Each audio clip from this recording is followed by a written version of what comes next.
If you've been on the internet for any period of time, you've heard somebody tell you that video needs to be happening for your business. But you may not know where to start, but this video is going to give you the outline on what I know works and converts clients.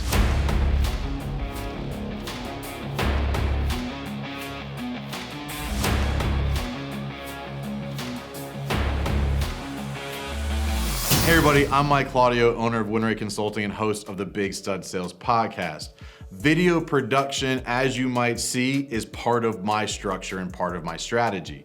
But many businesses don't know where to start and don't know what to do and are concerned about the way they look on camera. Well, I hope to help you overcome some of those fears and help you figure out what to do to create a video with a message that matters that helps convert prospects into clients. Also, don't forget to subscribe. Click that notification bell so that you're alerted anytime a new video is posted. In case it's your first time here, my channel is all about sales, business development, marketing, and leadership.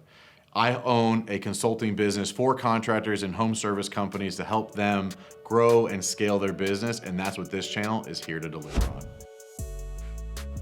One of the biggest objections I hear is that you don't like the way you look on camera. Well, let me help you realize how silly that really is. If you think about it, if you are running sales for your business right now, your face is the thing that's walking into clients' homes. So what makes you think your face looks different on camera than it does in person? I'm not sure if that helps you, but ultimately that is the face that is in front of your clients already. Putting it on video just gets it in front of more people, which helps you close more business, which helps your business grow. So please stop using that as an excuse to minimize your approach to video content.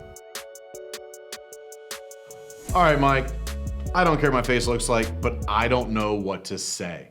This is the second biggest objection I always hear about it, and it really is very simple when you get consistent in thinking about it the right way and from the right perspective. So in my approach, I use the equation of problem, cause, solution, benefit. What is the problem that I'm trying to articulate? What is the reason that problem's happening? What is the potential solution is one, and what is the benefit that people will get by implementing the solution recommended? So it sounds complicated when you say it that way, but I'm going to kind of break it down into individual pieces to help you try to implement it into your day. But the one best practice you can do that you can start on immediately that helps you develop some of the content that you can shoot videos about is at the end of every day, I want you to sit in your truck or in your car or at your house or in your office and say, one, what was the biggest lesson I learned today? And two, what was the biggest problem I solved today? If you do that every day, you'll build out a list of things that you can talk about or educate on, because ultimately, I don't want you to create different content for your videos. I want you to document the things you're doing in your business already. And if you don't realize this, as a business and as a business owner, you are a problem solver. And the better you understand the problems you solve, the better you will be at articulating it and getting people bought in to you being the trusted person to help them solve that problem.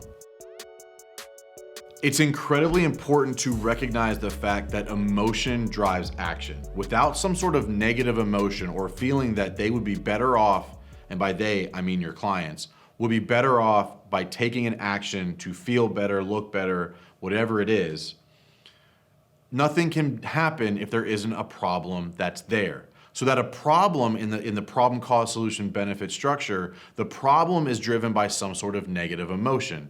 I'll give you an example. It's not that they hate their cabinets. It's they hate the way their cabinets look when their friends come over. So they're embarrassed to have people at the house because they don't like the way their kitchen looks. So their problem is not bad cabinets. Their problem is the image those bad cabinets give to their friends and family. Same thing. Hey, it's not the fact that they don't have enough space. It's the fact that they can't live comfortably with a new addition to their home, whether that's a child or an in-law or a parent. That space is an issue, but the real problem is they don't feel comfortable doing it with a growing family. So you have to think about that when you're articulating the problem. It's not what they're dealing with, it's what they're feeling about what their environment is telling them. So it's, hey, are you struggling with not knowing what to do or where to fit additional family members, or the reason you're feeling that way, AKA the cause, is you don't have enough space, or you have a non-efficient kitchen, or you need to take some walls down, or whatever that is, but the cause is driving the emotion. The cause is not the problem. And one of the best ways to create a lot of content is to understand that an emotional problem can have multiple causes, right? Like if you don't like your kitchen, you could literally create 5 videos on that, because one could be about the cabinets, one could be about the countertop, one could be about the appliances, one could be about the wall that's in the way, one could be about their lack of an island. That one problem, as in they are uncomfortable hosting people in their house because of their kitchen, could have dozens of reasons why. Well, you can tell those stories very granularly because you're targeting a specific environment or a specific type of person. So you can get a lot of content out of one problem. So think about that as you're saying, well, I don't know what to talk about. Write down a problem one of your previous clients dealt with, and then write down every reason they were feeling that way. And each one of those could be a different video. All right, so you have the problem, you have all these causes. So I really want to stress that the solution isn't always hire me or hire you. The solution could be any type of value add that you're giving them to help them overcome the problem. A great example of this is, I know there's a lot of uncertainty when hiring a contractor. Well, the reason that is, or the cause, is there's a lot of contradicting information out there around what is and is not a good contractor. The solution in this case could be, here are the 5 things to consider when hiring your next contractor, which leads to the benefit. Now you'll be more comfortable and prepared when interviewing contractors. So in that case, the solution isn't hire me. The solution is, here's some content I created. It could be a PDF, it could be a video, it could be a podcast, which also stresses the importance of having multiple content streams because you can reuse them in this environment. But the solution isn't always hire me. A lot of times the solution could be a solution to the problem they can do on their own, or helping them research, or helping them make a decision. So think about that as you're creating content. You could take one problem, 5 causes, and give 3 different solutions per cause. That's literally 15 to 20 videos that you could create that you can utilize on different platforms or utilize over time on one platform. And it really makes the content creation side a lot easier because that content tree can build out for a while around one problem or multiple problems with multiple causes, and each cause can have a different solution. And I would stress that more often than not, the solution that you're offering is not hire you. It's, hey, let me help guide you as an expert or a subject matter expert or somebody you can trust that knows what they're talking about to help guide you to a solution for your problem. And ideally, you're guiding them to know, like, and trust you so they'll be confident hiring you when they get to an actual buying decision period. So when you're talking about the benefit, you have to make sure it relates to the problem, that emotional issue that we assigned earlier in the video. If you don't do that effectively, the client will have a hard time connecting the dots.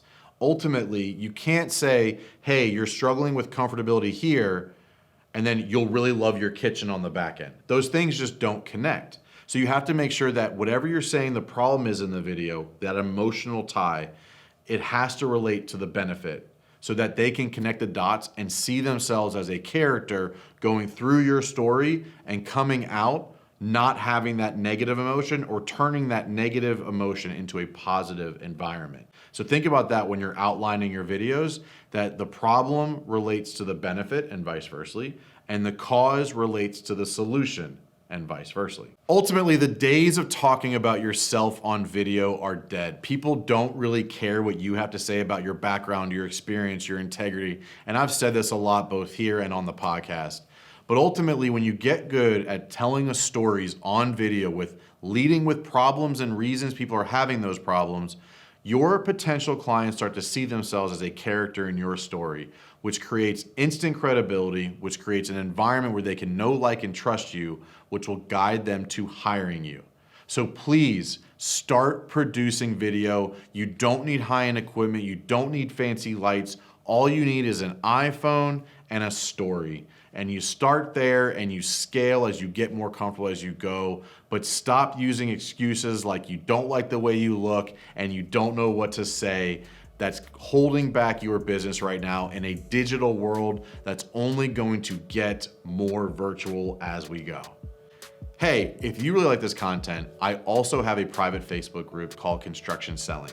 I'd love for you to join it. Just go to Facebook, search Construction Selling, and ask to join. I post content in there every day around all the topics around sales, business development, marketing, and leadership in the construction industry, and I'd love to engage with you there. Again, I'm Mike Claudio, owner of WinRate Consulting and host of the Big Stud Sales Podcast. I thank you for watching, and I hope that you will continue to win fast and win often.